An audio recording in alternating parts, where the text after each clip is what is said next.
A paz do nosso Senhor Jesus Cristo. Eu sou Veridiana Costa, estamos aqui hoje para mais um dia de leitura. Senhor Deus e Pai, glorificado e exaltado és o teu santo nome. Muito obrigada, Pai, por mais um dia de vida, agradeço por sua bênção e por sua proteção. Muito obrigada, Senhor, pelos teus livramentos, Pai.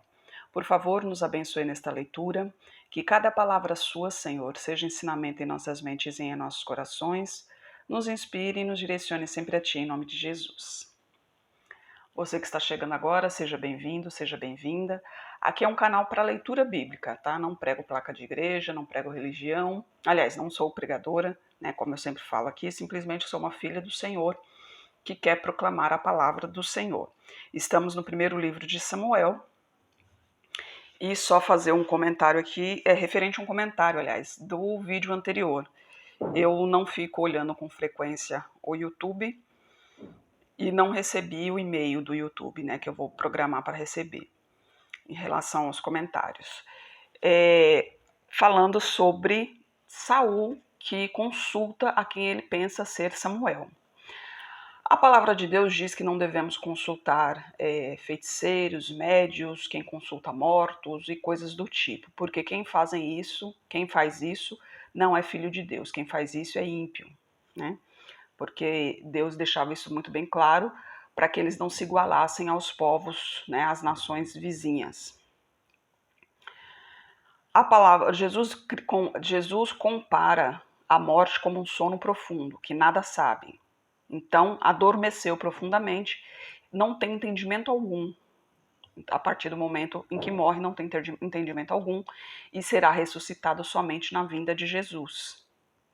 Se adormece profundamente, não tem entendimento algum, então seu espírito não pode estar vagueando por aí. E se tem algum espírito vagueando aí, porque o único espírito bom que eu conheço é o Espírito Santo, que é o Espírito de Deus. Porque o espírito que habita dentro do ser humano, que é o fôlego de vida, isso pertence a Deus, e Deus não deixa ele vagueando por aí. Ele só tem vida enquanto estamos vivos. A partir do momento que nós formos ressuscitados para Deus, nós estaremos completos, alma e espírito. A carne não existirá porque a carne é pecado, mas o ser humano existirá, porque o ser humano ele foi feito para ser eterno. Com a entrada do pecado é que veio a morte, tanto que Jesus Cristo veio em vida para nos redimir do pecado. Ele morreu como um ser humano para nos redimir do pecado e hoje tivermos a oportunidade de salvação, de libertação. Algumas traduções, quando fala desse capítulo em relação a Saul, diz claramente: Saul conversava com quem ele pensava ser Samuel. É que muda a tradução de uma Bíblia para outra, muda. E convenhamos, né? O português, se não é, o português brasileiro, se não é uma das línguas mais difíceis que existe, né? Porque uma palavra pode significar um monte de coisas, dependendo da colocação. E o hebraico, as palavras são muito parecidas. Então, algumas pessoas acabaram adaptando aos dias de hoje. Então, essas traduções de hoje, na realidade, já são traduções de outras Bíblias, né? Não são traduções diretas do hebraico. Aliás, apesar que eu nem sei dizer isso claramente, né? Isso eu não posso te dar total certeza.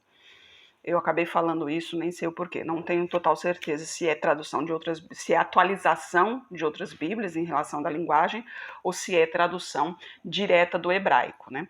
Eu nem sei, hoje em dia, para dizer a verdade, a Bíblia original eu nem sei onde está, gente. Como eu falei para vocês, eu simplesmente sou uma serva do Senhor. Não vou prolongar muito aqui, porque o intuito do vídeo é a leitura bíblica. Mas você pode entrar aí no Google, fazer as suas pesquisas, que você verá tudo que eu falei aqui, que está escrito na Bíblia, e ali vai dizer exatamente aonde estão escritas essas coisas. Como eu falei, minha memória não é boa, eu não decoro os livros, os capítulos, eu não decoro, não sei onde estão. Até mesmo porque a Bíblia também é grande, né, para decorar, então tem que ser além, né, do dom de Deus, tem que ser um estudo bem prolongado. Eu não tenho tanto tempo assim no Evangelho, né? Para dizer a verdade, agora que eu tô realmente em comunhão com Deus, porque já tem 10 anos que eu me entreguei ao Senhor, mas assim, né? a gente se entrega ao Senhor, tem aquele primeiro amor, aquele alvoroço, né? Aquele de querer o tempo todo e tal. Hoje já é algo mais maduro. Hoje não é só aquele calor do momento, né? Hoje Deus está enraizado dentro de mim, dentro do meu coração e na minha mente. Então, eu aprendi realmente a entregar a minha vida nas mãos do Senhor. Eu entrego tudo que eu vou fazer, tudo que eu faço, tudo que eu penso, eu entrego na mão dele. E peço para que ele me guie, porque, obviamente, nós temos que fazer a vontade dele. Então, quando ele nos guia, porque o plano do Senhor é muitos, não tem comparação em relação aos nossos planos. A gente tem os nossos objetivos, sim, como ser humano. Nós temos os nossos objetivos, né, as nossas metas. Mas se for guiar por nós mesmos, infelizmente o resultado poderá não ser tão bom. E na maioria dos casos acaba nos afastando da presença do Senhor também, porque normalmente os nossos objetivos envolvem dinheiro, e a gente sabe que o dinheiro influencia muito na cabeça de muita gente. Infelizmente é assim. Agora, quando a gente vive pelo Espírito, né, o dinheiro influencia quem vive pela carne, mas quando a gente vive pelo Espírito, a gente sabe que dinheiro não tem esse valor todo. A gente aprende que, como a própria palavra de Deus diz, buscai primeiro o reino de Deus e a sua justiça, e o mais lhe será acrescentado. Mesmo antes de servir ao Senhor, ele já me protegia, ele já me guiava, ele nunca deixou faltar o pão de cada dia na nossa mesa, na nossa, que eu digo, da minha família. Toda honra e toda glória seja dada a ele. E vamos ver se a gente consegue terminar a leitura de 1 Samuel hoje, porque já está no finalzinho aqui, né, para a gente começar logo o 2 Samuel. Essa leitura, ao contrário da leitura do ano passado, essa vai demorar um pouquinho mais, porque como eu percebi que estava ficando muito acumulado os vídeos, né, todos os dias, as pessoas não estavam conseguindo acompanhar, então eu vou fazer 2 vezes por semana, para que as pessoas tenham tempo de acompanhar, de realmente prestar atenção no que está ouvindo, porque ouvir por ouvir, embora se é ouvir por ouvir, melhor que seja a palavra de Deus, mas ouvir por ouvir não terá tanto ganho para si mesmo quanto realmente prestar atenção no que está sendo dito, né? Porque a palavra de Deus diz: revesti-vos da armadura do Senhor. E a armadura do Senhor é o quê? É a palavra dele. Então a gente tem que ler e compreender a palavra do Senhor para que ela realmente tenha um efetivo em nossas vidas. Hoje continuaremos do capítulo 29 de 1 Samuel. Os filisteus desconfiam de Davi. Aqui Davi já tinha ido aos filisteus, né? Porque como ele estava nessa situação com Saul, ele procurou aos filisteus para ter um refúgio, né? Enquanto resolvia a situação. E ajuntaram os filisteus todos os seus exércitos em Afeca, e acamparam-se os israelitas junto à fonte que está em Jezreel. E os príncipes dos filisteus se foram para lá com centenas e com milhares. Porém, Davi e os seus homens iam com Aques na retaguarda. Disseram então os príncipes dos filisteus: que fazem aqui estes hebreus? E disse Aques aos príncipes dos filisteus: não é este Davi o servo de Saul, rei de Israel, que esteve comigo alguns dias ou anos? Coisa nenhuma achei nele desde o dia em que se revoltou até o dia de hoje. Porém, os príncipes dos filisteus muito se indignaram contra ele. E disseram-lhe os príncipes dos filisteus: faze voltar este homem, para que torne ao seu lugar em que tu o puseste, e não desça conosco a batalha, para que não se torne nosso adversário na batalha. Pois com que poderia este agradar a seu senhor? Porventura não seria com as cabeças destes homens? Não é este aquele Davi, de quem uns aos outros cantaram nas danças, dizendo: Saul feriu seus milhares, porém Davi os seus 10 milhares? Então Aques chamou a Davi e disse-lhe: vive o Senhor que tu és reto, e que a tua entrada e a tua saída comigo no arraial é boa aos meus olhos, porque nenhum mal em ti achei, desde o dia em que a mim vieste, até o dia de hoje. Porém, aos olhos dos príncipes não agradas. Volta, pois, agora e vai em paz, para que não faças mal aos olhos dos príncipes dos filisteus. Então Davi disse a Aques: por que fiz, ou que achaste no teu servo desde o dia em que estive diante de ti até o dia de hoje, para que não vá e peleje contra os inimigos do rei meu senhor? Respondeu, porém, Aques e disse a Davi: Bem o sei, que na verdade aos meus olhos és bom como um anjo de Deus. Porém disseram os príncipes dos filisteus: Não suba este conosco à batalha. Agora, pois, amanhã de madrugada, levanta-te com os teus com os servos de teu senhor, que tem vindo contigo. E levantando-vos pela manhã de madrugada, havendo luz, parti. Então Davi de madrugada se levantou, ele e os seus homens, para partirem pela manhã e voltarem à terra dos filisteus. E os filisteus subiram a Jezreel. Aqui a luta em Jezreel, a luta seria também contra. Ele estava com medo porque Davi era um ungido do Senhor. E todas as lutas que Davi lutou, ele venceu, porque Deus estava com ele ali. E os filisteus sabiam da fama de Davi. Então o medo deles era exatamente esse, que Davi se voltasse contra eles próprios, né, os próprios filisteus, e acabasse retornando ao seu povo ali, retornando primeiro ajudando, né, a quem necessita, e retornando a Israel. Porque se Davi se voltasse contra eles ali, certamente eles perderiam, já que Deus era com Davi. E Davi guerreia contra os amalequitas no capítulo 30. Sucedeu, pois, que chegando Davi e os seus homens ao terceiro dia a Ziclag, já os amalequitas com ímpeto tinham invadido o sul de Ziclag. Tinham atacado a Ziclag e a tinham queimado a fogo, e tinha levado cativas as mulheres e todos os que estavam nela, tanto pequenos como grandes. E ninguém, porém, mataram, tão somente os levaram consigo e foram pelo seu caminho. E Davi e os seus homens chegaram à cidade, e eis que estava queimada a fogo, e as suas mulheres, seus filhos e suas filhas tinham sido levados cativos. Então Davi e o povo que se achava com ele alçaram a sua voz e choraram, até que neles não houve mais forças para chorar.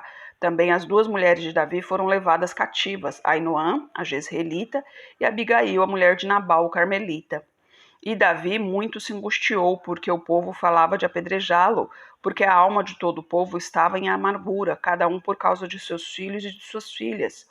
Todavia Davi se fortaleceu no Senhor seu Deus. E disse Davi a Abiatar, o sacerdote, filho de Aimeleque: Trazei-me aqui, eu te peço, a estola sacerdotal. E Abiatar trouxe a estola a Davi. Então consultou Davi ao Senhor, dizendo: Perseguirei a esta tropa, alcançá-la-ei? E o Senhor lhe disse: Persegue-a, porque de certo a alcançarás e tudo libertarás. Partiu, pois, Davi, ele e os 600 homens que com ele se achavam, e chegaram ao ribeiro de Besor, onde passaram os que ficaram atrás, e Davi os perseguiu, ele e os 400 homens, pois 200 homens ficaram por não poderem, de tão cansados que estavam, passar pelo ribeiro de Besor. E acharam no campo um homem egípcio, o qual trouxeram a Davi. Deram-lhe pão e comeu, e deram-lhe água para beber. Deram-lhe também um pedaço de massa de figos secos e 2 cachos de passas, e comeu. Então voltou-lhe o seu espírito, porque havia 3 dias e 3 noites que não tinha comido pão nem bebido água. Só um detalhe, tá, gente? Quando fala que voltou o seu espírito não saiu do corpo. Era uma figura de linguagem, porque ele estava desfalecendo de fome, e assim ele voltou a si, né? Revigorou. Perdão, gente, parece um trava-língua. Então Davi lhe disse: De quem és tu e de onde és? E disse o moço egípcio: Sou servo de um homem amalequita, e meu senhor me deixou porque adoecia 3 dias. Nós invadimos o lado do sul dos Queretitas, o lado de Judá e o lado do sul de Calebe, e pusemos fogo em Ziclag. E disse Davi: Poderias descendo guiar-me a essa tropa? E disse-lhe: Por Deus, jura-me que não me matarás, nem me entregarás na mão de meu senhor. Eu te guiarei a essa tropa. E descendo, o guiou, e eis que estavam espalhados sobre a face de toda a terra, comendo, bebendo e dançando por todo aquele grande despojo que tomaram da terra dos filisteus e da terra de Judá. Olha que interessante. O servo pediu para que Davi jurasse por Deus. Por que isso? Sendo que o servo era um egípcio, mas porque ele sabia que jurando por Deus, nada Davi faria, porque Davi seguia ao Senhor. Davi era bendito entre todos os povos exatamente por isso, por ser um servo fiel ao Senhor. E feriu-os Davi desde o crepúsculo até a tarde do dia seguinte.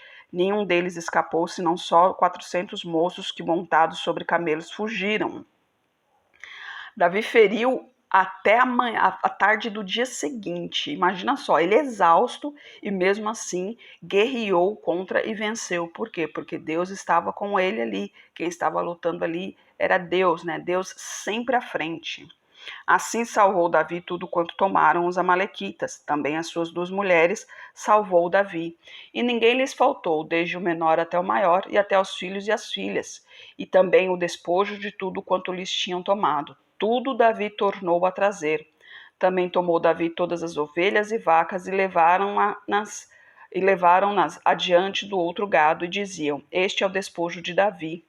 E chegando Davi aos 200 homens, de cansados que estavam, não puderam seguir a Davi e que deixaram ficar no ribeiro de Besor, estes saíram ao encontro de Davi e do povo que com ele vinha. Então, chegando-se Davi com o povo, os saudou em paz. Então todos os maus e filhos de Belial, dentre os homens que tinham ido com Davi, responderam e disseram: Visto que não foram conosco, não lhes daremos do despojo que libertamos, mas que leve cada um sua mulher e seus filhos e se vá. Porém Davi disse: Não fareis assim, irmãos meus, com o que nos deu o Senhor, que nos guardou e entregou a tropa que contra nós vinha nas nossas mãos, e quem vos daria ouvidos nisso?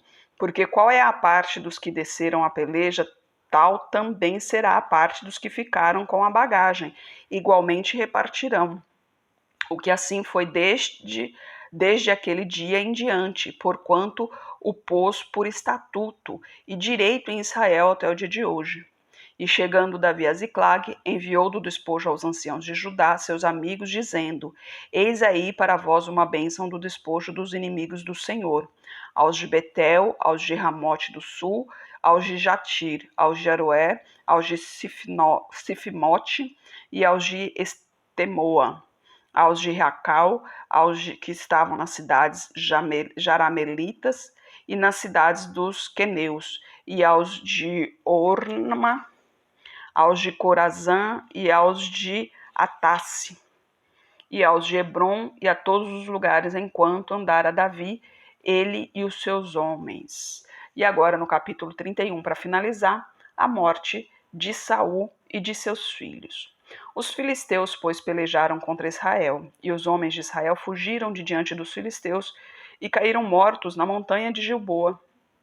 E os filisteus perseguiram a Saul e a seus filhos.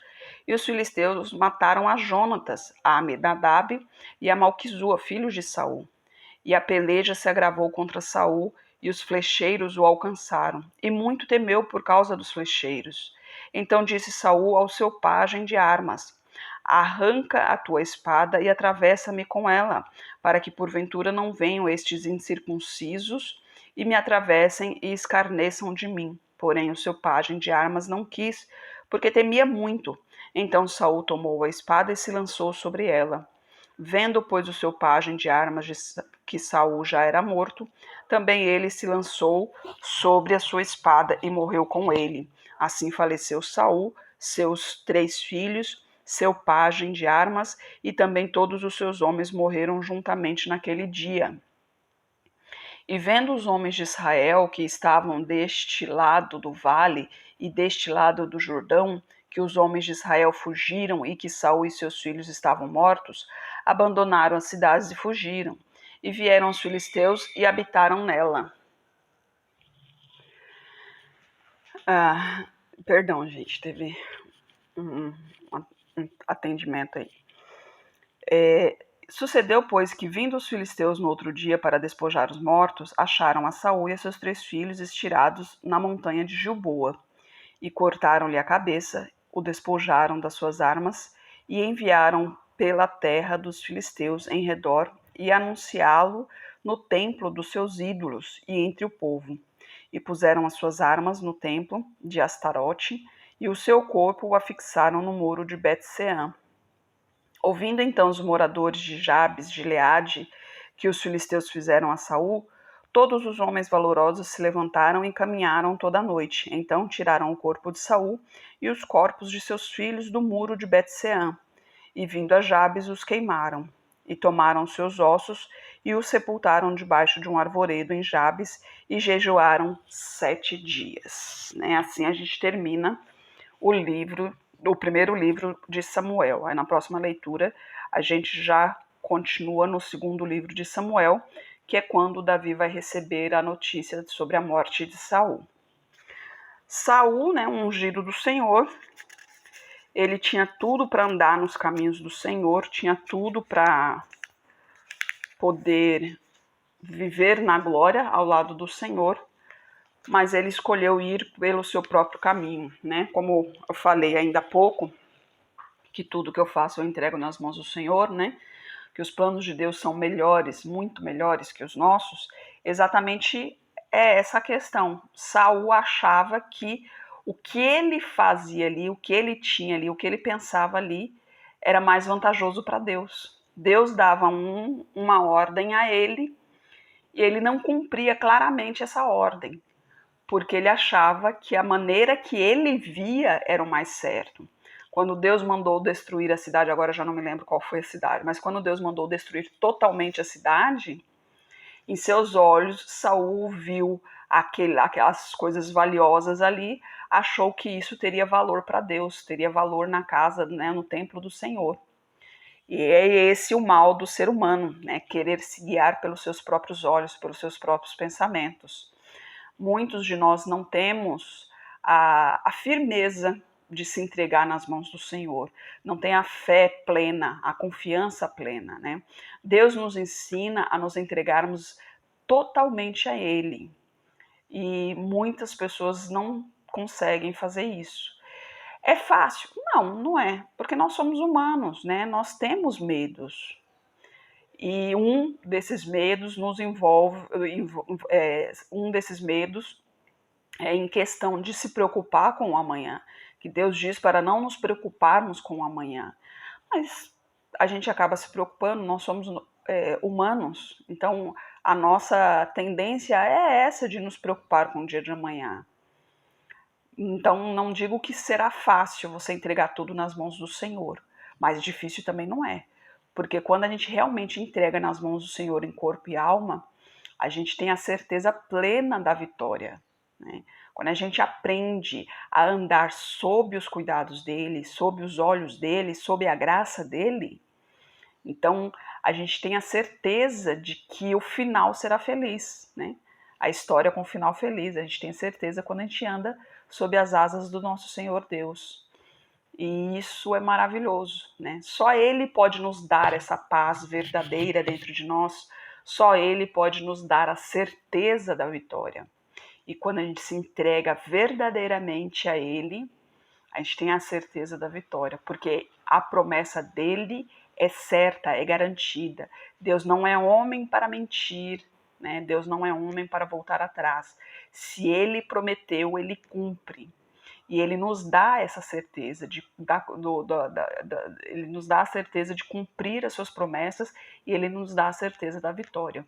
E isso é maravilhoso, quando a gente aprende realmente a entregar-se nas mãos dEle, é muito bom. É muito bom, porque a palavra de Deus diz que o fardo dele é leve. E realmente é. O fardo do mundo é muito pesado. A gente chega a andar encurvados com o peso que esse mundo tem sobre nós. Mas para isso, Deus troca o fardo do mundo pelo fardo dele. Mas isso quando você aceitar ao Senhor. Se você não aceitar ao Senhor, se você não quiser entregar as suas vidas ao Senhor, Ele não fará nada por você.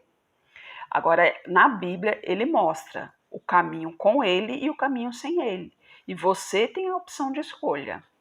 Então, Deus abençoe que você escolha o certo. Deus abençoe que você ande realmente nos caminhos do Senhor, porque a promessa dele é garantida. Senhor Deus e Pai, glorificado e exaltado és o teu santo nome, Pai. Obrigada, Senhor, por tua palavra, por tua mensagem, Pai. Eu peço a Ti por essa pessoa que está orando comigo, Senhor. Toque em seu coração, Pai. Purifique-a de tudo que não lhe pertence, Senhor. Traga paz e harmonia em seu coração, Pai. Traga entendimento em seus pensamentos, Senhor.